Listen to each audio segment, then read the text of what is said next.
আসসালামু আলাইকুম ওয়া রাহমাতুল্লাহি ওয়া বারাকাতুহু। আলহামদুলিল্লাহি রাব্বিল আলামিন ওয়াসসালাতু ওয়াসসালামু আলা সাইয়্যিদিল মুরসালিন ওয়া আলা আলিহি ওয়া সাহবিহি আজমাইন। আম্মা বা'দ, ফাকাদ ক্বালা আল্লাহ সুবহানাহু ওয়া তাআলা ইন্না মাসালা ঈসা ইনদাল্লাহি কামাসালি আদম খালাকাহু মিন তুরাবিন সুম্মা ক্বালা লাহু কুন ফায়াকুন। ওয়া ক্বালা আল্লাহ সুবহানাহু ওয়া তাআলা قال عيسى ابن مريم اللهم ربنا أنزل علينا مائدة من السماء تكون لنا عيدا لأولنا وآخرنا وآية منك وارزقنا وأنت خير الرازقين صدق الله العظيم। প্রিয় দর্শক, টিভি সেটের সামনে যারা আমাদের ইসলাম ও জীবন দেখছেন, সবাইকে আন্তরিক শুভেচ্ছা। আল্লাহ সুবহানাহু ওয়া তাআলা আল্লাহর কুদরতকে কখনো কখনো আমাদের সামনে প্রকাশ করেন আল্লাহর বরত্ব মহত্ব প্রকাশ করার উদ্দেশ্যে। আল্লাহ সুবহানাহু ওয়া তাআলা আল্লাহর কুদরত প্রকাশ করেছেন দুনিয়াতে আসার দুটি রাস্তা। সাধারণত এক্সিস্টেন্ট দুনিয়া, হয় সে হালালভাবে আসবে পিতামাতার মাধ্যমে, অথবা হারামভাবে আসবে হারামি কাজের মাধ্যমে। আল্লাহ সুবহানাহু ওয়া তাআলা আমাদের সামনে প্রকাশ করেছেন আল্লাহর কুদরত। এই পিতামাতা ছাড়াই আল্লাহ সৃষ্টি করেছেন হযরত আদম আলাইহিস সালামকে, এবং কোনো হাওয়া আলাইহিস সালামকে সৃষ্টি করেছেন মাতা ছাড়া। হযরত ঈসা আলাইহিস সালামকে সৃষ্টি করেছেন পিতা ছাড়া। আমাদেরকে সৃষ্টি করেছেন পিতামাতার মাধ্যমে। কখনো কোনো পিতামাতা থাকা সত্ত্বেও আল্লাহ তাআলা নিঃসন্তান হিসাবে স্বামী স্ত্রীকে সারা জীবন তারা তাদের জীবনকে অতিবাহিত করে। এটি আল্লাহ তাআলা প্রকাশ করেছেন ইয়াখলুকু মা ইয়াশা ইয়াহাবু লিমান ইয়াশা ইনাসা ওয়া ইয়াহাবু লিমান ইয়াশা যুকুর আও ইউযাওযিজুহুম যুকরানা ওয়া ইনাসা ওয়া ইয়াজআলু মান ইয়াশা আকিমা। হাজবেন্ড ওয়াইফের মাধ্যমে কখনো কখনো দেখা যায় শুধু সন্তান, ছেলে সন্তান, কখনো মেয়ে সন্তান, কখনো উভয় আল্লাহ দান করেন, কখনো নিঃসন্তান থাকে। সব আল্লাহ তাআলা কুদরত। সেই কুদরতের মধ্যে একটি কুদরত আল্লাহ প্রকাশ করেছেন হযরত মারিয়াম আলাইহিস সালামের মাধ্যমে। আল্লাহ সুবহানাহু ওয়া তাআলা ঈসা আলাইহিসসালামকে দান করেছেন। ক্বালা ইন্নামা রাসূলু রাব্বিকা লিয়াহাবা লাকি গুলামান যাকিয়া ক্বালাত আন্না ইয়াকুনু লি গুলামুন ওয়া লাম ইয়ামসাসনি বাশার ওয়া লাম আকু বাগিয়া। হযরত মারিয়াম আলাইহিস সালামের কাছে হযরত জিবরীল আলাইহিস সালাম আসলেন এবং বললেন, আপনাকে একটি সন্তানের সুসংবাদ দান করছি। এই নিয়ে আল্লাহ তাআলা আলোচনা করেছেন সূরা মারিয়ামের মধ্যে, আল্লাহ আলোচনা করেছেন সূরা আল ইমরানের মধ্যে, সূরা মাইদার মধ্যে। কিন্তু এই কথাটাকে অনেকে বিশ্বাস করেননি।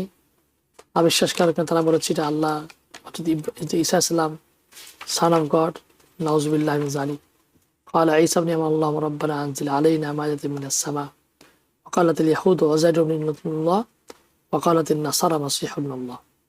নাসারা যারা খ্রিস্টান, তারা বিশ্বাস করে, তাদের একটা গ্রুপ বিশ্বাস করে হযরত ঈসা সালাম আল্লাহর সন্তান, নাউযুবিল্লাহি মিন যালিক। আমাদের বিশ্বাস হলো হযরত ঈসা সালাম আল্লাহর একজন প্রেরিত রাসূল এবং আল্লাহর বান্দা। নিজেই সে বলেছেন ক্বালা ইন্নী আব্দুল্লাহ। আমরা এই নিয়ে আলোচনা করব এবং ইসলামের দৃষ্টিতে ক্রিসমাস বা বড়দিন উদযাপন করা যাবে কিনা অনেকে প্রশ্ন করে থাকেন। অনেকে অফিস আদালতে এটা সম্মুখীন হয়ে থাকেন, সেখানে খাওয়া দাওয়া করা যাবে কিনা, এই বড়দিন উপলক্ষে গিফট দেওয়া যাবে কিনা, অনেক প্রশ্ন আমাদের সামনে এসেছে। এ নিয়ে আমরা আলোচনা করব। আমাদের সাথে বরাবরের ন্যায় মাওলানা ফাকিউদ্দিন সাহেব জয়েন করেছেন। মাওলানা আসসালামু আলাইকুম। ওয়ালাইকুম আসসালাম ওয়া রাহমাতুল্লাহি ওয়া বারাকাতুহু। কেমন আছেন? আলহামদুলিল্লাহ, আল্লাহ পাক। সফর কেমন হলো? আল্লাহ পাকের মেহেরবানি। জি মাওলানা, আমাদের সামনে তো আমরা শনিবার আসার আগেই খ্রিস্টানদের যে বড়দিন সারা পৃথিবীভাবে যে উদযাপন করা হয়, ইসলামের দৃষ্টিতে এই বড়দিন যারা পালন করতে চায় অথবা যারা নাকি অনেক সম্মুখীন হয়, বিশেষভাবে মসজিদ মাদ্রাসা অফিস আদালতে দেখা যায় কলিগরা খানা খাওয়াচ্ছে অথবা তাদের প্রোগ্রামের মধ্যে যাওয়ার জন্য আহ্বান করছে, তাদের বাসার মধ্যে গিফট নিয়ে আসছে, সম্মিলিতভাবে আপনি এটা নিয়ে একটা আলোচনা করবেন ইনশাআল্লাহ। আপনাকে অসংখ্য ধন্যবাদ। আলহামদুলিল্লাহ ওয়াসসালাতু ওয়াসসালামু আলা রাসূলিল্লাহ ওয়া আলা আলিহি ওয়া আসহাবিহি ওয়া মান ওয়ালা। আম্মা বা'দু ফাআউযু বিল্লাহি মিনাশ শাইতানির রাজীম। বিসমিল্লাহির রহমানির রহিম। والسلام علي يوم ولدت ويوم أموت ويوم أبعث حيا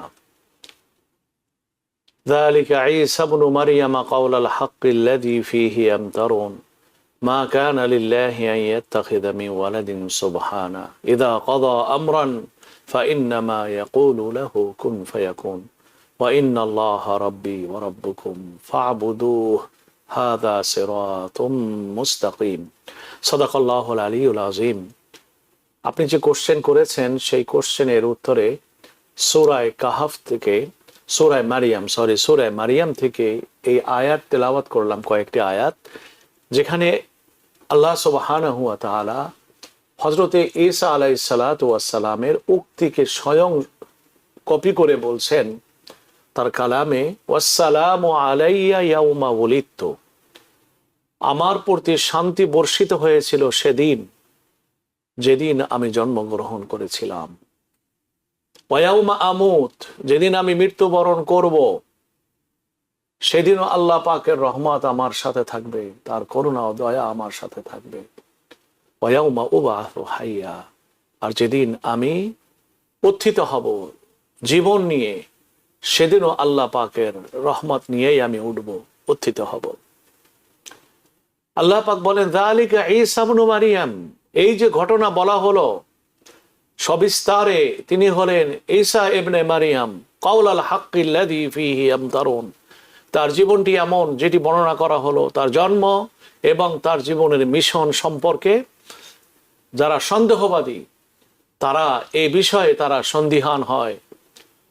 কাউলাল হাক্কিল্লাযী ফীহি ইয়ামতারুন, যে ব্যাপারে সন্দেহবাদীরা সন্দেহ পোষণ করে, আল্লাহ বলেন আমি তার ব্যাপারে ঈসা আলাইহিস সালামের ব্যাপারে সতত আমি বর্ণনা দিয়েছি এখানে। মা কানা লিল্লাহি আন ইয়াত্তাখিযা মিন ওয়ালাদিন সুবহানা, আল্লাহর জন্য কখনোই সম্ভব নয় যে তিনি সন্তান জন্ম দিবেন, এটা তার শান নয়, তার সন্তান কেউ নয়। সুবহানা, তিনি এই জাতীয়, যা আলোচনা করে মানুষ তার প্রতি আরোপ করে, এই জাতীয় ভিত্তিহীন কথা থেকে আল্লাহ পাক পবিত্র। আল্লাহ সুবহানাহু ওয়া তাআলা বলেন যিনি কুদরতের অধিকারী, যার এক নির্দেশেই সৃষ্টি জগতের সমস্ত কিছু সৃষ্টি হয়েছে, ওই আল্লাহ পাকের জন্য ঈসা আলাইহিস সালামকে সৃষ্টি করা কোনো কঠিন বিষয় নয়। ইযা কাযা আমরান, তিনি যখন কোনো কিছু সৃষ্টি করতে চান, ফয়সালা করেন, তাহলে সেটাকে তিনি বাস্তবায়ন করেন কিভাবে? আইয়াকুলা লাহু কুন ফায়াকুন, বোঝাবার জন্য আল্লাহ পাক বলছেন কুন ফায়াকুন, বলার সাথে সাথে সেটি সৃষ্টি হয়ে যায়। এ হচ্ছে আল্লাহ পাকের কুদরতের নমুনা। ওয়া ইন্নাল্লাহা রাব্বি ওয়া রাব্বুকুম, সুতরাং হে মানব মণ্ডলী, ওয়া ইন্নাল্লাহা রাব্বি ওয়া রাব্বুকুম, আল্লাহ হচ্ছেন আমার প্রতিপালক, তোমাদেরও প্রতিপালক। ফাবুদুহ, ওই আল্লাহ পাকের ইবাদত করো। হাদা সিরাতুম মুস্তাকিম, এটাই হচ্ছে সরল ও সঠিক পথ। ঈসা আলাইহিস সালাতু ওয়াস সালাম, যে সমস্ত আম্বিয়া ইকরাম আলাইহিমুস সালাম দুনিয়ায় এসেছেন, তাদেরকে দুই ভাগে ভাগ করা হয়েছে। এক প্রকার তাদেরকে বলা হয় নবী, তারা রিসালাত পেয়েছেন, প্রত্যাদেশ পেয়েছেন। আর এক প্রকার হচ্ছেন তারা রসুল, যারা নূতন শরীয়ত পেয়েছেন, কিতাব পান বা না পান, তারা কি পেয়েছেন? নূতন শরীয়ত তারা পেয়েছেন। হযরতে নূহ আলাইহিস সালাম তিনি রসুল, কিন্তু তার কোনো কিতাব নেই, তিনি কোনো কিতাব আল্লাহ পাকের পক্ষ থেকে পাননি। বাকি সমস্ত নবীগণ, হযরতে ইব্রাহিম, হযরতে মূসা, হযরতে নূহ, হযরতে ঈসা, হযরতে দাউদ এবং মুহাম্মদুর রাসূলুল্লাহ সাল্লাল্লাহু আলাইহি সাল্লাম, এই ছয়জন হলেন কোরআনের ভাষায় তারা রসুল। আল্লাহ সুবহানাহু ওয়া তাআলা সমস্ত নবীকে দুনিয়ায় পাঠিয়েছেন। তার ভিতরে নবীদের ভিতরে আল্লাহ পাক মর্যাদায় তারতম্য বানিয়ে রেখেছেন, রসুলদের ভিতরে আল্লাহ পাক মর্যাদার প্রশ্নে তারতম্য রেখেছেন। তবে নবী যারা, তারা সবাই রসুল নন, কিন্তু যারা রসুল তারা সকলেই নবী ছিলেন। নবুয়াতের উপরে যাকে নতুন শরীয়ত দিয়েছেন তারা রসুল এই টাইটেলের অধিকারী হয়েছেন। তো এরকম কোরআনের ভাষায় রসুলের সংখ্যা হলো 6 জন। তার ভিতরে একজন হলেন হযরতে ঈসা আলাইহিস সালাতু ওয়াস সালাম। তো হযরতে ঈসা আলাইহিস সালাতু ওয়াস সালাম তিনি যে বৈশিষ্ট্যপূর্ণ নবী, বৈশিষ্ট্যপূর্ণ রসুল, যাকে আল্লাহ পাক এক তো তিনি রসুল, রসুল যখন বলছি তখন অবশ্যই তিনি নবী। আর রসুল আর নবীগণ তারা হলেন চুজেন পিপল আল্লাহর পক্ষ থেকে। আল্লাহু ইয়াজতাবি ইলাইহি মান ইয়াশা ওয়া ইয়াহদি ইলাইহি মান ইউনিব। আল্লাহ পাক যাকে চান তাকে তিনি চয়েস করে নেন রিসালাতের জন্য, অর্থাৎ তারাই চুজেন হয়। কোন গোষ্ঠী দাবি করলে তারা চুজেন হয় না। যেমন পৃথিবীর অভিশপ্ত একটি জাতি আছে যারা নিজেদেরকে বলে আমরা চুজেন পিপল। বিশ্ব মানবতাকে সবচেয়ে বড় ধোকায় তারা ফেলতে চায়, যেটা একেবারে মিথ্যার পরিপূর্ণতার ভিত্তি করে, পরিপূর্ণ ভিত্তির উপরে দাঁড়িয়ে তারা এই দাবি করে we are the chosen people, but they are the absolutely liar people, cursed people, they are hated people in this world. So হযরতে ঈসা আলাইহিস সালাম তিনি হচ্ছেন চুজেন, কিন্তু তার ভিতরে কয়েকটি বৈশিষ্ট্য আছে যে বৈশিষ্ট্য অন্য নবীদের মাধ্যমে, অন্য রসুলের মধ্যে নাই। 6 জন রসুলের ভিতরে হযরত ঈসা আলাইহিস সালাম হলেন ওই রসুল যিনি পিতা ছাড়া তিনি কি হয়েছেন, আল্লাহ পাক তাকে তারা অপার কুদরতে তাকে সৃষ্টি করেছেন। যে আল্লাহ পাক মানুষকে মাতা পিতার মাধ্যমে সৃষ্টি করেন, সন্তান সৃষ্টি হওয়ার কলাকৌশল আল্লাহ সুবহানাহু ওয়া তাআলা কুদরতি ভাবে মানুষের ভিতরে রেখেছেন বিধায় মানুষ জন্ম প্রক্রিয়ার মাধ্যমে মানুষ সন্তান জন্ম দেয়। ওই আল্লাহ পাক যিনি মানুষকে সৃষ্টি করেছেন, যিনি কুদরতি ব্যবস্থাপনার আয়োজন করেছেন, ওই আল্লাহ পাকের জন্য মা বাবা কারোরই প্রয়োজন নাই মানব সন্তান পৃথিবীতে দুনিয়ায় সৃষ্টি করা। হযরত আদম আলাইহিস সালাম হচ্ছেন তার সপক্ষে বাস্তব নমুনা। যে হযরত ঈসা আলাইহিস সালামের তো মা ছিল, কিন্তু হযরতে আদম আলাইহিস সালামের মাও নেই, বাবাও নেই।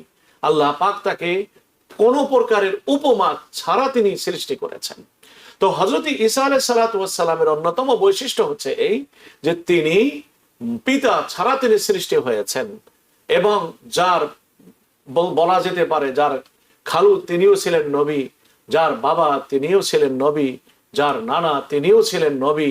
এরকম একটি নবুয়াতির ভিতরে যে তিনি সৃষ্টি হয়েছেন, যে সাধারণত হযরত ঈসা আলাইহিস সালাতু ওয়াস সালামের এই বৈশিষ্ট্য অন্য নবীদের ভিতরে বা তার ফ্যামিলির বাইরেও এটা পাওয়া যায় না। আল্লাহ সুবহানাহু ওয়া তাআলা তার আরো বৈশিষ্ট্য আলোচনা করেছেন, ওয়া উবরিউল আকমাহা ওয়াল আবরাসা ওয়া উহিয়াল মাউতা বিইذনিল্লাহ। তিনি মৃত ব্যক্তিকে জীবন দান করতে পারতেন। কবরের পাশে দাঁড়িয়ে হযরত ঈসা আলাইহিস সালাম বলতেন, ইয়া আবদাল্লাহ কুম বিইذনিল্লাহ, আল্লাহর নির্দেশে তুমি কবর থেকে জীবিত হও। হযরতে ঈসা আলাইহিস সালাম এই কথা বললেই 1000 বছরের পূর্বের কবরে শায়িত ব্যক্তি, ওই মৃত ব্যক্তি দাঁড়িয়ে যেত, জীবন লাভ করত, সম্মুখে দণ্ডায়মান হয়ে যেত। জন্মগতভাবে একজন মানুষ দৃষ্টিহীন, হযরত ঈসা আলাইহিস সালাতু ওয়াস সালাম তার চেহারার উপরে হাত বুলিয়ে দিলেই এই জন্ম অন্ধ এই মানব সন্তান দৃষ্টিশক্তি ফিরে পেত। কুষ্ঠরোগী, আজন্ম কুষ্ঠরোগী, হযরত ঈসা আলাইহিস সালাম তার হাত ফিরিয়ে দিলে ভালো হয়ে যেত, রোগকে তিনি ভালো করে দিতেন। এই যে বৈশিষ্ট্যগুলো হযরত ঈসা আলাইহিস সালাতু ওয়াস সালামের, এই বৈশিষ্ট্য অন্য কোন নবীদের ভিতরে আল্লাহ সুবহানাহু ওয়া তাআলা রাখেন নাই। সেই হিসাবে হযরত ঈসা আলাইহিস সালাতু ওয়াস সালাম আল্লাহ সুবহানাহু ওয়া তাআলার মনোনীত পয়গম্বর, রাসূল, নবী এবং বৈশিষ্ট্যপূর্ণ তিনি নবী। মুসলমানদের কাছে হযরতে ঈসা এবং হযরতে মূসা দোনো নবী বনি ইসরাইলের থেকে। বনি ইসরাইল বলতে জায়নিস্টকে আমি বোঝাচ্ছি না। জায়নিস্ট এরা এমন একটি জাতি যারা দাবি করে আমরা ইহুদি, কিন্তু প্রকৃতপক্ষে তারা ইহুদি নয়। তারা হলো মানবতার থেকে বিচ্ছিন্ন একটি অংশ, যারা মানবতার রক্ত চুষে খায়। এবার মানবতার সবচেয়ে বড় ক্ষতিকারক জাতি যেটা এই পৃথিবীতে আছে সেটা হলো এরা। এবং কালে ও যুগে মানুষ অভিজ্ঞতার দ্বারা, ক্রমান্বয়ে তারা এই বাস্তবতাকে বুঝতে পারবে। হযরত ঈসা আলাইহিস সালাতু ওয়াস সালাম বনি ইসরাইল থেকে, কোরআনে মাজিদে এটা বর্ণনা করা হয়েছে। কারণ বনি ইসরাইল শব্দটি কোরআনের ভিতরে শুধুমাত্র আলোচনা করা হয় নাই, বরং বনি ইসরাইলের নামে পবিত্র কোরআনে একটি সূরার নামকরণ করা হয়েছে।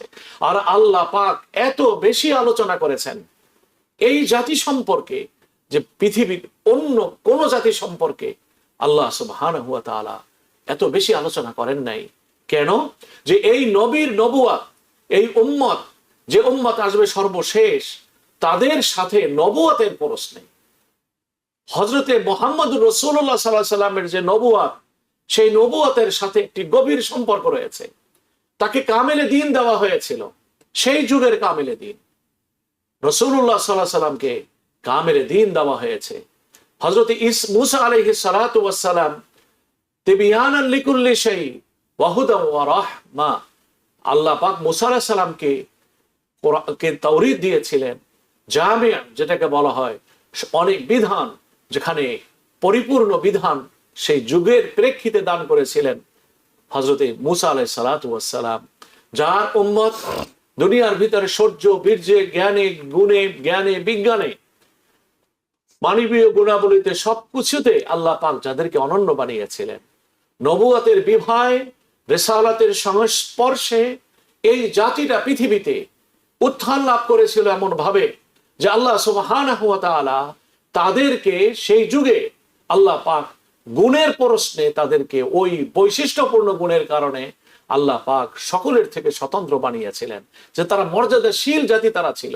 কিন্তু যুগ ও কালের প্রেক্ষিতে তাদের অপকর্মের কারণে, তাদের সেই দীক্ষা, সেই শিক্ষা থেকে বঞ্চিত হওয়ার কারণে তারা ক্রমান্বয়ে দুনিয়ামুখী হয়ে গেল, ক্ষমতা কেন্দ্রিক তাদের জীবন তারা স্বপ্নে দেখতে শুরু করলো। এজন্য তারা নবুয়াতি দীক্ষা, রিসালাতের শিক্ষাকে পিছে ফেলে জাগতিক সুযোগ সুবিধার জন্য অর্থনীতির ভিতরে সুদ সিস্টেমকে তারা পরিবর্তন করলো, মানবতার ভিতরে বিচ্ছিন্নতা সৃষ্টির জন্য নিজেদেরকে চুজেন পিপুল বলতে শুরু করলো। তারা বলল যে আমরাই কেবলমাত্র চুজেন পিপুল, আর রেস্ট অফ দ্য পিপুল তাদেরকে সৃষ্টি করা হয়েছে। এই চুজেন পিপুল দ্বারা তারা কি হবে? তারা শোষিত হবে, এজন্য সৃষ্টি করা হয়েছে। এই জন্য ডারউইনের যে থিওরি, সে থিওরিতে বলা হয়েছে যে মানুষ হলো বানরের পরপুত্র। কেন এই কথাটি কেন বলা হলো? যে ইহুদিদের যে বিকৃত ধর্মগ্রন্থ, সেখানে কথা বলা আছে মানুষ বানর থেকে, শুধুমাত্র এই শ্রেণীর মানুষ ছাড়া, যারা নিজেদেরকে চুজেন বলে, তারা ছাড়া সকলেই প্রকৃতপক্ষে আল্লাহ পাকের বিশেষ কুদরতে সৃষ্টি হয়েছে। আর যারা এই গোত্রের নয়, গোত্রের বাইরে, তারা সৃষ্টি হয়েছে বানরদের থেকে। সুতরাং ডারউইনের এই থিওরিটা, সে যেহেতু নিজে ইহুদি ছিল, অন্য জাতিকে, অন্য মানবতাকে বানরের জেনারেশন বানাবার জন্য তার বৈজ্ঞানিক এই থিওরিটা সে দুনিয়ার সামনে পেশ করল। যাই হোক, বলতেছিলাম হযরতে মুসা ও হযরতে ঈসা আলাইহিস সালাম। হযরত ঈসা আলাইহিস সালাম তিনিও বনি ইসরাইলদের থেকে ছিলেন, সর্বশেষ রাসূল ছিলেন বনি ইসরাইলের হযরতে ঈসা আলাইহিস সালাতু ওয়াস সালাম। তো হযরত ঈসা আলাইহিস সালাতু ওয়াস সালামের সাথে যেহেতু নবী করিম সাল্লাল্লাহু আলাইহি ওয়াসাল্লামের আগমন ঈসা আলাইহিস সালামের পরে হয়েছে, আর এই নবীর নবুয়তকে আরেকজন নবী যিনি জীবিত অবস্থায় প্রত্যয়ন করবেন, অনুসরণ করবেন, তিনি হলেন হযরতে ঈসা আলাইহিস সালাতু ওয়াস সালাম। হাদিসে পাকে বর্ণনা করা আছে, সাহাবা একরাম জিজ্ঞাসা করলেন, ইয়া রাসূলুল্লাহ, আপনি কিভাবে নবী হলেন? কাইফা আসবাহতা নবিয়ান? রাসূলুল্লাহ সাল্লাল্লাহু আলাইহি সাল্লাম জবাবে বলছিলেন, দাওয়াতু আবি ইব্রাহিম ওয়া বাশারাতি ঈসা আলাইহিস সালাতু ওয়াস সালাম। আমার পিতা ইব্রাহিমের দোয়া এবং হযরত ঈসা আলাইহিস সালামের সুসংবাদের ফলশ্রুতিতে আমি নবী হয়েছি। প্রিয় নবী সাল্লাল্লাহু আলাইহি সাল্লাম হযরত ঈসা আলাইহিস সালাতু ওয়াস সালামকে নবী আল্লাহ, আল্লাহর নবী বলে তিনি সম্বোধন করেছেন। ইসলামে, কোরআনে পূর্বের সমস্ত নবুয়াতকে স্বীকৃতি দেওয়া হয়েছে, আর কোরআনে আলোচনা সবচেয়ে বেশি হয়েছে হযরতে মুসা আলাইহিস সালামের, আর এরপরে হযরতে ঈসা আলাইহিস সালাতু ওয়াস সালামের। জি হ্যাঁ, আমাদের কাছে অনেকগুলো প্রশ্ন আসছে, আপনি আলোচনা করছিলেন। সংক্ষিপ্ত আলোচনা হলো যে হযরত ঈসা আলাইহিস সালাম আমাদের জন্য একজন নবী ছিলেন এবং আল্লাহ তাআলার প্রদত্ত কিতাব উনি পেয়েছেন, ইনজিল কিতাব। আমাদের কাছে প্রশ্ন এসেছে প্রথমত যে আমরা অনেকেই বর্তমান যারা আমরা আমেরিকায় বসবাস করি, বাংলাদেশের কথা উনি বলছেন না, উনি বাংলাদেশে বলছেন, যে আমরা আমাদের অফিসে যখন যাই কয়েকদিন ধরে তাদের যে বড়দিনের উপলক্ষে বিভিন্ন রকম খাওয়া দাওয়া হয়, বিভিন্ন রকম গিফট আদান প্রদান করা হয়। এই ব্যাপারে আমাদের মুসলমান আমরা যারা আছে তার সেটাতে কি অন্তর্ভুক্ত হতে পারবো কিনা? জি দেখুন, এই যে খ্রিস্ট দিবসের যে সমস্ত ডিলিংস গুলো আমরা দেখতে পাই, এই সমস্ত ডিলিংস গুলা এটা সামাজিক রীতি হিসাবে ধরতে হবে। এটা ধর্মীয় ইসলামের দৃষ্টিভঙ্গিতে এই জাতীয় বড়দিন পালন করার কোনো বর্ণনা নেই। আচ্ছা, এর আগে আরেকটি প্রশ্ন করছে, আমি প্রশ্নটা ভুলে গেছি। উনি বলছেন যে আমি এক জায়গায় পড়েছি যে বড়দিন যেটি যারা নাকি ক্রিসমাস পালন করে, এটা একটি বইতে উনি পড়েছেন, যত সম্ভব তকি ইসমাইল সাহেবের বইতে উনি লিখছেন যে উনার ঈসা আসলামের জন্ম, উনার পরে 300 থেকে 350 বছর পর্যন্ত কেউ এটা পালন করতো না। এটা অনেক পরে এই দিনটি পালন করা শুরু হয়েছে, এবং হযরত ঈসা আসলামের জন্ম যে তারিখটি বলা হয় এটা আসলে ঐতিহাসিকভাবে এটা ভুল। দেখুন, ইতিহাসের যে স্বীকৃতি বর্ণনা এগুলো তো বেশি দিন আগের নয়। আমরা এখনো দেখুন ইসলামের অনেক কথা বা পূর্বের নবীদের যে সমস্ত আলোচনা আমরা করে থাকি, এগুলো ইসরাইলের রওয়ায়েত কিংবা রাসূলুল্লাহ সাল্লাল্লাহু আলাইহি সাল্লাম তিনি বর্ণনা করেছেন, সেখান থেকেই আমরা কিন্তু আলোচনা করে থাকি। কিন্তু এটা কোনো ঐতিহাসিক ভিত্তি নাই। সাধারণত এটা শুরুই হয়েছে খেলাফতে রাশেদার পরে ও 200 বছর পরে এসে, তারপরে এসে দুনিয়ায় ঐতিহাসিকদের আগমন, ঐতিহাসিক ইতিহাসবিদদের কি হয়েছে স্বীকৃতি সেই যুগে হয়েছে। এর আগে এইভাবে ইতিহাসের স্বীকৃতি ছিল না। সুতরাং ইতিহাসের মানদণ্ডে ইতিপূর্বের সমস্ত ঘটনাকে দাবি করা এটা হলো, এটা মানে এটা কোনো যৌক্তিক কোনো ভিত্তি নাই। শুধু শ্রুতির উপরে কথ্য কথার উপরে ভিত্তি করেই আপনার এই আলোচনাগুলো হয়ে থাকে। যাই হোক, হযরত ঈসা আলাইহিস সালামের 200-300 বছর পর্যন্ত তারা বড়দিন পালন করুক বা না করুক, আমার আলোচনা ওই দিকে নয়। প্রশ্ন হলো এটা যে যেটা পরবর্তীতে এলো, যেটা খ্রিস্টানরা ভালো বলতে পারবে, পরবর্তীতে যে বড় দিবস পালন করা হলো এবং আমাদের সমাজে বর্তমানে যে বড়দিন উদযাপন করা হচ্ছে, এক্ষেত্রে যদি কোনো খ্রিস্টান কোনো বন্ধু আমাকে যদি কোনো গিফট করে নেওয়া যাবে কিনা, যেহেতু এটা সামাজিক রীতির সাথে সম্পৃক্ত হয়ে গেছে, সুতরাং তারা যদি কোনো গিফট দেয় খ্রিস্টমাস ডে উপলক্ষে, তাহলে এই গিফট নিতে কোনো অসুবিধা নাই। আর এটা দিতেও কোনো অসুবিধা নাই, কারণ গিফট আপনি নেবেন আর দিবেন না, এই থিওরি ইসলামে নেই। আপনাকে যদি কেউ কোনো ভাবে আপনাকে উপকার করে, সম্মানিত করে, তার সম্মানকে স্বীকৃতি দেওয়া, এটা কিন্তু ওখানে তো তাদের পিছনে যেটা বিশ্বাস, যেটা ঈসা সালাম জন্ম হয়েছেন, তাদের যে ফেইথ, যেটা যে বড়দিন তারা পালন করে, ওখানে তো অনেক আমাদের ইসলামিক দৃষ্টিকোণ থেকে অনেক না যায় যেগুলো। দেখুন, একটা হলো গিফট আর একটা হলো ওই দিনে তারা যে সমস্ত ইবাদত বন্দেগী অর্চনা করে থাকে।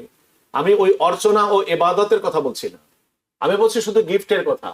কোন মুসলমান কি এই বড়দিন উদযাপনের জন্য ধর্মীয় ভাবে যে সমস্ত আয়োজন খ্রিস্টানের জগতে পালিত হয়ে থাকে সেগুলা মুসলমান করতে পারে কিনা এবং সেই অনুষ্ঠানে অংশগ্রহণ করতে পারে কিনা?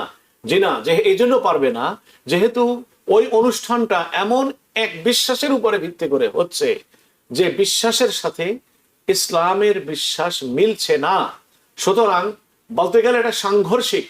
তারা বিশ্বাস করেন হযরত ঈসা আলাইহিস সালাতু ওয়াস সালাম আল্লাহ পাকের পুত্র, আর আল্লাহ পাক কোরআনে ঈসা আলাইহিস সালামের ব্যাপার যখন আসছে সেখানে সুবহানা, যে তিনি এই জাতীয় অপবাদ থেকে পরিপূর্ণভাবে পবিত্র। সুতরাং ওই ধর্মীয় অনুষ্ঠান উদযাপনের ভিতরে মুসলমান যাবে না। তার অর্থ আদৌ এটা নয় যে হযরত ঈসা আলাইহিস সালামকে মুসলমানরা মানে না। মুসলমানরা ঈসা আলাইহিস সালামকে মানে নবী হিসাবে, রাসূল হিসাবে, এবং সেই হিসাবে আমরা এখনো বলি ঈসা আলাইহিস সালাতু ওয়াস সালাম, পিস বি আপন হিম। এটা প্রত্যেকটি মুসলমান এই নাম উচ্চারণ করেন, বলেন এবং তাদের সন্তানদের নামকরণ করেন ঈসা। ঈসা মুসলমানরা, আমি মনে করি যত পরিমাণ ঈসা আলাইহিস সালামের নাম মুসলমানরা রাখে, এটা আমার বলতে দ্বিধা নেই যে খ্রিস্টান জগতে যারা এই ধর্মের অনুসারী তারাও এতটা নাম তাদের নবীর নামের সাথে মিলিয়ে তারা রাখে না, মুসলমানরা যতটা রাখে হযরত ঈসা আলাইহিস সালামের নামের সাথে মিলিয়ে। যাই হোক, গিফট আদান প্রদান এটা জায়েজ আছে। এখন আপনি গিফট কি দিবেন, গিফটের প্রকরণটা কেমন হবে? তারা একটা মূর্তি দিয়ে দিল ঈসা আলাইহিস সালামের, কি বলে আপনার তাকে ক্রুসিফাইড করা হয়েছে এই জাতীয়, আপনিও ঠিক ওইরকম আরেকটা ক্রুসিফাইড তিনি দিলেন ব্রোঞ্জের, আপনি দিয়ে দিলেন গোল্ডের। জি না, এটা এই জাতীয় গিফট আদান প্রদান জায়েজ নাই। কারণ এটা শুধু গিফটই থাকবে না, তখন এটা কালচারাল ডিলে পরিণত হবে যদি তারা স্ট্যাচু ওয়ালা কোনো জিনিস আপনাকে গিফট করে। আমাদের এক ভাই মেজর মোহাম্মদ আলী সাহেব প্রশ্ন করেছেন যে আপনারা দুই বিজ্ঞ শেখ ও শ্রোতা দর্শকের প্রতি সালাম। আমার দুটি প্রশ্ন, একটি হলো আমরা যে নামাজ পড়ি সেটাকে সালাত বলি। আমার বলা হয়েছে আল্লাহ ও তার রসুল ফেরেশতাগণ রসুলের প্রতি সালাত পাঠান, এই দুটো কি এক নাকি ভিন্ন? দয়া করে যদি ব্যাখ্যা করেন। জি, ইংরেজিতে অনেক শব্দ এমন আছে যেগুলা দুটি অবস্থায় ব্যবহার হয়। আপনি এটা মনে করেন কন্ডিশন মানে হলো শর্ত, আর একটা condition what is your health condition, অবস্থা, হালাত অবস্থা আর কি। এটা যেমন আমরা বুঝি আরবি ভাষা তো রিচেস্ট ল্যাঙ্গুয়েজ, আরবি ভাষার যে অভিব্যক্তি যে অর্থ এটা যে কত বেশি ব্যাপকতর আমাদের এটা ধারণা নাই। আমরা মনে করেন সৌদি আরবের আরবি, ইজিপশিয়ান আরবি, এটা বাংলাদেশের নোয়াখালী চিটাগাং এর সাথে বাংলা ভাষার যে উচ্চারণের যে পার্থক্য, ইসের আরবি, ইজিপশিয়ান আরবি আর মরক্কোর আরবি আর সৌদি আরবের আরবির সাথে এই পার্থক্য। সেই সৌদি আরবের ভিতরে মক্কার মানুষরা যখন স্থানীয় ভাষায় কথা বলে, মদিনার মানুষ যারা আরবের তারাও ওই মক্কার স্থানীয় মানুষের ভাষা এরা বুঝতে পারে না। আরবি ভাষার অনেক শব্দ আছে, সমর্থ বলতে গেলে একই শব্দের অসংখ্য অর্থ রয়েছে। সালাত যখন নাকি ইবাদতের অর্থে ব্যবহার হবে মানুষের ক্ষেত্রে, তখন এটার দ্বারা হবে নামাজ। আর সালাতের আবিধানিক অর্থ হচ্ছে দোয়া। সালাতের আবিধানিক অর্থ হচ্ছে দোয়া। শরীয়ত যখন সালাত শব্দকে নিয়েছে, সালাতের শব্দ যখন শরীয়তে প্রয়োগ হয়ে গেছে, আল্লাহ পাকের নির্দেশ এসে গেছে, এটা একটা ইবাদতের অন্তর্গত হয়ে গেছে, তখন এই ইবাদতের অন্তর্গত হওয়ার কারণেই এক্ষেত্রে সালাতের অর্থ হবে ইবাদত করা। আর আল্লাহ পাকের তো ইবাদত করার কোনো প্রয়োজন নেই, আল্লাহ পাকের ইবাদত করার কোনো প্রয়োজন নেই। আল্লাহ সুবহানাহু ওয়া তাআলা বলেন ইন্নাল্লাহা ওয়া মালাইকাতাহু ইউসাল্লুনা আলান নবী, আল্লাহ ও তার ফেরেশতারা নবীর উপরে দরুদ পাঠ করেন। তা আল্লাহ পাকের দরুদ পাঠ করার অর্থটা কি? এখানে দরুদের অর্থ আল্লাহ সুবহানাহু ওয়া তাআলা রহমত প্রেরণ করেন নবীজির উপরে। কারণ এই সালাতের ইঙ্গিত আল্লাহ পাকের সাথে যায় না, যেটা আমরা আবিধানিক অর্থে বুঝে থাকি সেটা আল্লাহ পাকের সাথে যায় না। এটা আল্লাহ পাক স্রষ্টা আর রাসূল হলেন সৃষ্টি। এরকম যদি কোনো স্রষ্টা আর সৃষ্টির দিকে শব্দের এই প্রয়োগটা হয়, তাহলে স্রষ্টা যদি শব্দের থেকে আসে, চাই আল্লাহ পাক যেখানে আসেনি অন্য কোনো ক্ষেত্রেও, সেক্ষেত্রে সালাতের অর্থ আপনার দরুদের অর্থে আসবে না। জি, যখন নাকি সালাত শব্দটা যখন আল্লাহর সাথে হয় তখন হয় দোয়া, রহমত। ফেরেশতাদের সাথে আসলে দোয়া, আর বান্দা মানুষের সাথে আসলে হয় দরুদ শরীফ। জি, আলাদা আলাদা। তো আমাদের যে দর্শকদের যিনি প্রশ্ন করেছেন, তার মানে আপনি আর একটু সহজে বুঝাই দেন যে সালাতটা যদি আল্লাহর পক্ষ থেকে যখন ব্যবহার করা হয় তখন মনে রসুলের প্রতি আল্লাহর খাস রহমত নাজিল হয়, আর ফেরেশতাদের সাথে যখন সম্পৃক্ত হয় তখন মানে হলো ফেরেশতারা দোয়া করেন রসুলের জন্য। আর আমাদের সাথে সালাতটা সম্পৃক্ত হইলে সে মানে দরুদ প্রেরণ করেন। আমি আরেকটু খোলাসা করে বলি আপনাকে, যে মনে করুন আল্লাহ সুবহানাহু ওয়া তাআলা দরুদ পাঠান, রহমত পাঠান তার নবীর উপরে। আমি অর্থটা নিলাম না, বরং অর্থ ডাইরেক্ট নিলাম যেটা আমাদের জন্য প্রযোজ্য। ইয়া আইয়ুহাল্লাযীনা আমানু সাল্লু আলাইহি ওয়া সাল্লিমু তাসলিমা, হে ঈমানদারগণ তোমরা এই রাসূলের উপরে দরুদ পাঠ করাও। আমরা কি দরুদ পাঠ করি? আল্লাহুম্মা সাল্লি আলা মুহাম্মদ, হে আল্লাহ তুমি মুহাম্মাদের উপরে রহমত নাজিল করো। রাইট, আল্লাহুম্মা সাল্লি আলা মুহাম্মাদ, রহমত নাজিল করো কার উপরে? হে আল্লাহ তোমার রাসূলের উপরে। এইটা হলো আমাদের দরুদ, সাল্লি সাল্লাল্লাহু আলা মুহাম্মদ সাল্লাল্লাহু আলাইহি ওয়াসাল্লাম।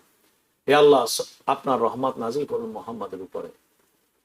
তাহলে আল্লাহ পাক যদি দরুদ পাঠ করে থাকে, তাহলে কি আল্লাহ পাক বলেন আল্লাহুম্মা সাল্লি আলা মুহাম্মদ?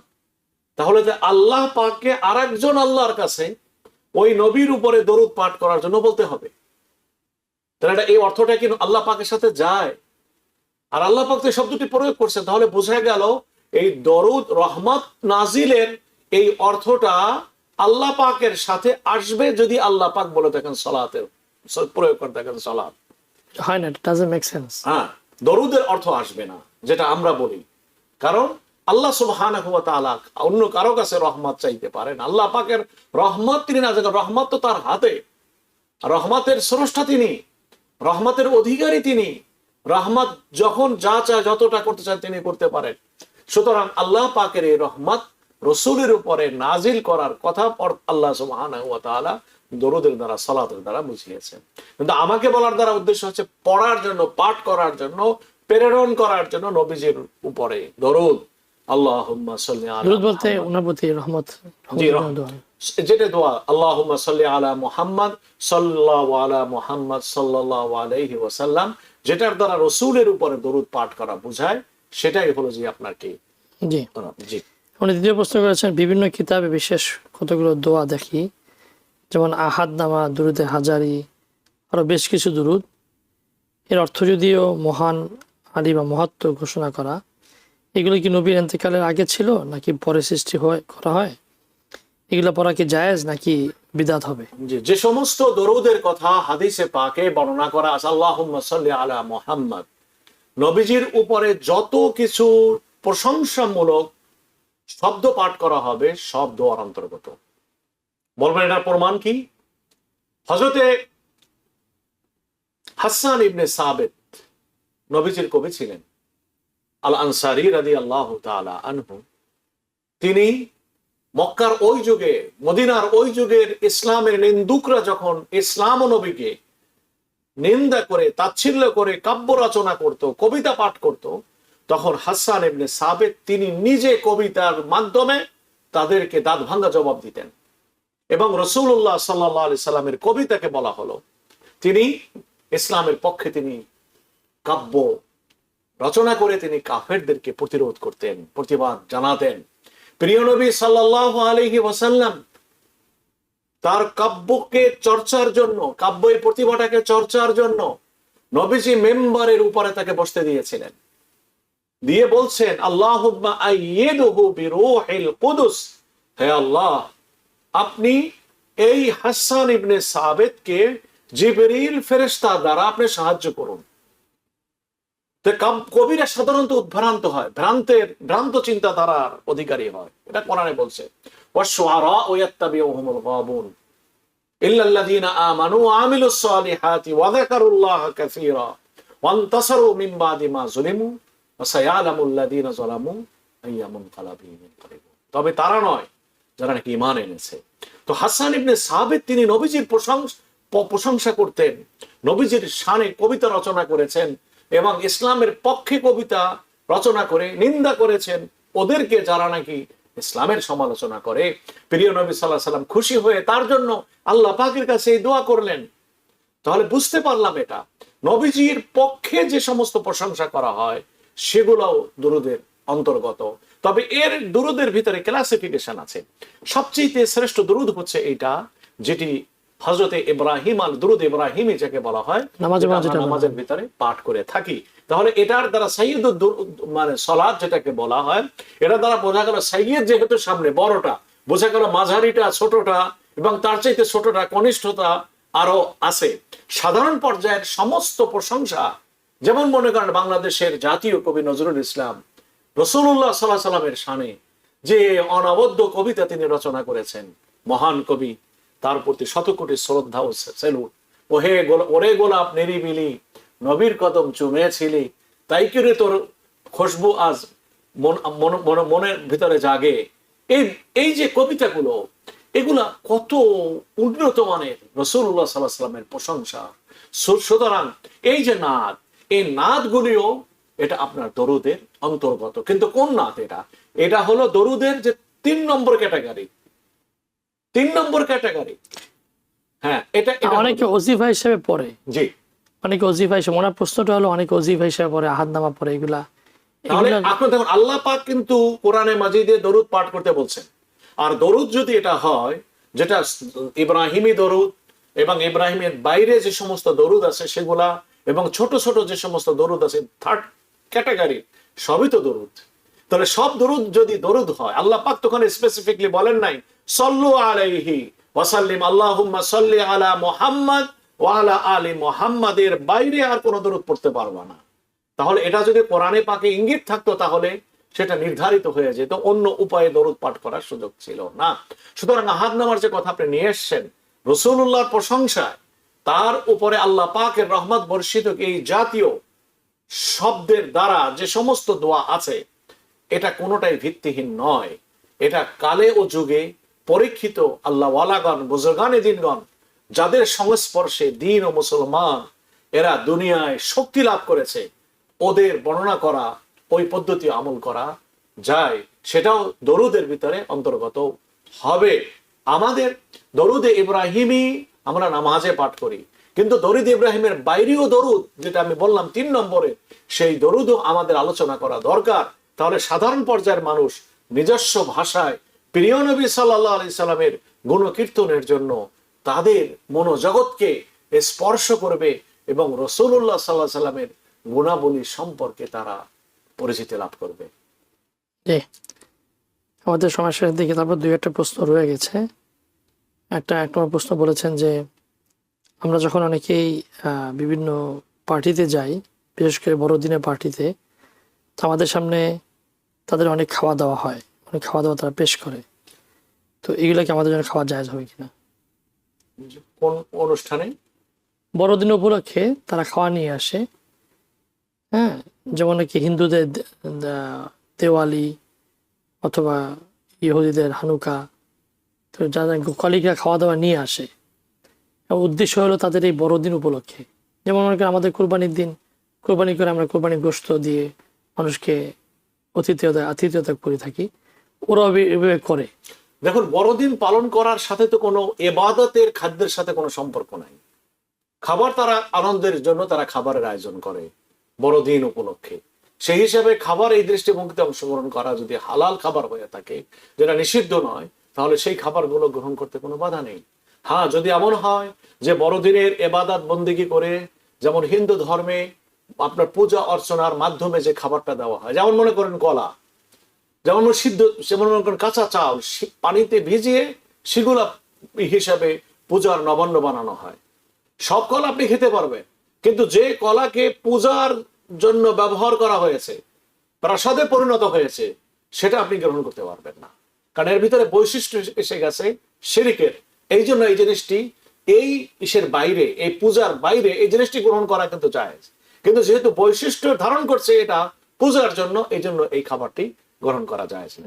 অনুরূপ ভাবে বড়দিনের যদি কোনো খাবার এরকম হয়, ঠিক আছে, খাবার রাখলাম এখানে, ঈসা আলাইহিস সালামের মূর্তি রেখে তার জন্য প্রার্থনা করলাম, সেই খাবার তিনি একটু দৃষ্টিভঙ্গি দিলেন খাবারের প্রতি, এই জাতীয় ভাবনা নিয়ে যদি খাবার ডিস্ট্রিবিউট করা হয়, তাহলে তাতে অংশগ্রহণ করা যায় হবে না। এটা ছাড়া যদি বড়দিনে তারা খুশি উদযাপন করছেন, এই হিসাবে তারা বন্ধু বান্ধবকে খাওয়াচ্ছেন, ওকে খাওয়াতে পারেন। জি,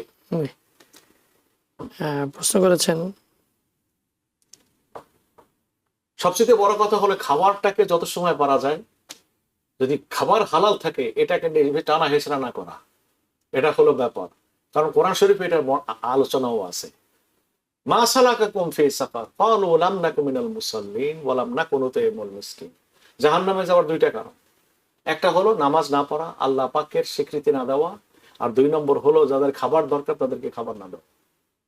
সাদামাটা কথায় এই যে খাবার দেওয়া, এটা এত বেশি ইসলামে উদ্বুদ্ধ করছে, ব্যাপকতর করছে, যে হিসাবের বাইরে। মানুষ যদি এটার ফজিলত জানতো, তাহলে মানুষ নিজের যা খাবার আছে নিজে না খায় সব মানুষকে খাওয়ায়। হ্যাঁ, প্রিয় দর্শক, আপনাদের ছিলেন ধন্যবাদ মাওলানা ফাইকুদ্দিন, আপনার উপস্থিতি। প্রিয় দর্শক, আপনাদের ছিলেন ইসলাম ও জীবন। আমরা আমাদের প্রোগ্রামের শেষ পর্যায়ে চলে এসেছি এবং আমরা আমাদের এই 2025-এর ডিসেম্বরের শেষ পর্যায়ে আরেকটি সপ্তাহ বাকি রয়েছে। আল্লাহ আমাদের যে সমস্ত অন্যায় বা গুনাহ করেছি সেই থেকে রেক্টিফাই হওয়ার এবং গুনাহ থেকে মুক্ত হওয়ার, ভালো ভবিষ্যৎ আমাদের হয়, আমাদের পরিবার পরিজন সুন্দর থাকতে পারে, সেই আশা রেখে আজকের মতো ইসলাম ও জীবন শেষ করছি। আসসালামু আলাইকুম ওয়া রাহমাতুল্লাহি ওয়া বারাকাতুহু। TBN 24 টেলিভিশন দেখতে আজই কল করুন 7187776556। লগ ইন করুন www.totalcablebd.com। নিউ ইয়র্ক থেকে সম্প্রচারিত TBN 24 টেলিভিশন বিশ্বজুড়ে বাঙালির কণ্ঠস্বর।